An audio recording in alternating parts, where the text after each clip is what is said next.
I'm Sydney Horn, and this is my University 101 final project about the humans of St. Louis. Okay. So the first one, you in the context of SLU, how do you live out the Jesuit/SLU mission in your everyday life? Can you give me a specific example? So I'm very not religious, so the Jesuit mission to me just means helping people when I can, being a helping hand, making sure that people in my life know that I'm there to help them, and also making sure that I am there to help strangers, whether that be like, you know, somebody needs a quarter on the metro or somebody drops something, just taking the extra second and going out of my way to help that person out without expecting a reward in return. Just being a generally good person, you know, I was brought up to always keep others in mind, and that is the mission to me. Succeeding inside the classroom. What was the best tip for succeeding academically that you received while you were in college? In high school, I never asked for help. I would rather do literally anything and everything before asking for help because it was kind of admitting defeat. But I realized pretty quickly that asking for help in college is necessary to survive. So that's been huge. And asking your professors for help, but also making sure that you make friends with people in the class and ask them for help, because a lot of times the friends that I've made have the answer, so I don't have to go and ask my professor and not waste their time, but, you know, instead of asking bigger questions about like an assignment, I can ask my friends about like, what size font do I need, that kind of thing. And taking advantage of lighter weight weeks. I didn't realize how my classes would balance out, that I'd have a really heavy week with, you know, 4 assignments due, scattered throughout the week, and then the next week I'd have nothing due, and then I'd have the same heavy week the week after. So just taking advantage of those lightweight weeks to make sure that I get all my work done, and just making sure that I know what's going on. So using a calendar also helps a lot, and just managing my time in every way that I possibly can, because I am so bad at time management, and 20 minutes feels like 2 seconds to me, usually. Succeeding outside the classroom. What did you learn from extracurriculars in college?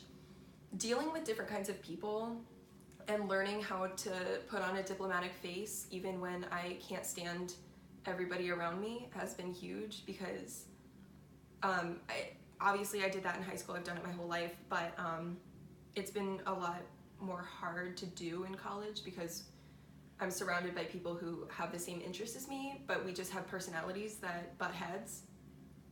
Whereas in high school, I wouldn't have anything to do with that person, so I could easily just remove myself from the situation. But in college, like, I can't just leave an organization like I did in high school. I have to deal with it, and I have to put on a diplomatic face and not be mean. And organization has been a really big learning curve, especially like with Students Demand Action, because it is such a new organization. Just organizing it and making sure that people know where we're meeting, if we're meeting, what we're talking about, ordering t-shirts, all the big, you know, the things about organizing has been huge. But also using a calendar, as I mentioned before, making sure that I manage my time and can say no has been huge. I never said no in high school because it was never a thing that I needed to do because I wasn't involved with anything, but because I'm involved with so many things here, I've had to learn how to put my foot down and say no to doing things so that I have time to do my homework, have time for self-care, go to bed, eat. Purpose, passion, and vocation. How do you define vocation, and what tips do you have for students trying to find theirs? I'd never heard the word vocation before I came here, so to me it just means how your passions apply to your life. So for me, social justice is a really big part of my life and has been for years and years and years. And no matter what I do with my life, I always end up coming back to social justice in some form or another. And so I just get that gut feeling personally about social justice as my vocation. Without it, I just, you know, like when I try and cut myself off and go a couple days without thinking about social justice or you know, I can't stay away from it. I'm always like, but let me just send one tweet. Let me just have one conversation with that one person that one time. And I just can't get away from it. So just that gut feeling and wanting to do it out of the principle of doing it, not because you're forced to do it. Because I know a lot of kids feel cornered and forced into becoming a doctor, becoming a lawyer, becoming this, that, the other thing to please their parents, but it's not what they want to do. And thankfully I don't have that, but just that gut feeling of how your passions apply to your life and how you can make it into something for yourself. Eventually everything will all work out. That's how my life has been so far anyways. Leadership. How can students go about learning about diversity and inclusion to be better agents of social change? And how do you care for yourself when you're working on diversity and social change issues as part of your daily life? For me, going to events and getting out of your comfort zone have been huge to learn and educate yourself, because you aren't going to learn anything if you stay within your comfort zone. That's just not how it works. Being uncomfortable is part of the process. As long as you're safe but uncomfortable, that's how you know that you're learning and you're doing the most to get yourself out there.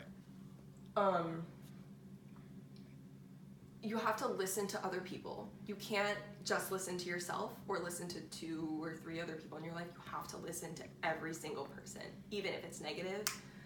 And you can take that criticism and run with it, but you need to listen to the stories of people. You need to elevate those stories as well if you have that privilege, and use whatever privilege you have to further your cause.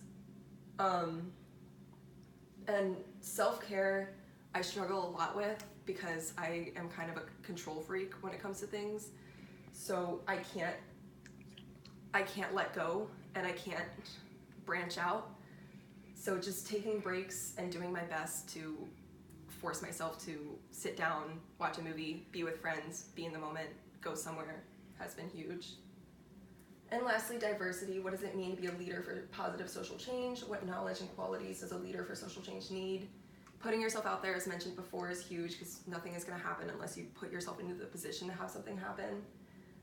Being open to new ideas and opposition. Again, just listening to every single person in your life and taking that criticism, obviously with a grain of salt, but just listening. You need to do that to be a good leader. Otherwise, you're just listening to yourself and being a good leader for yourself.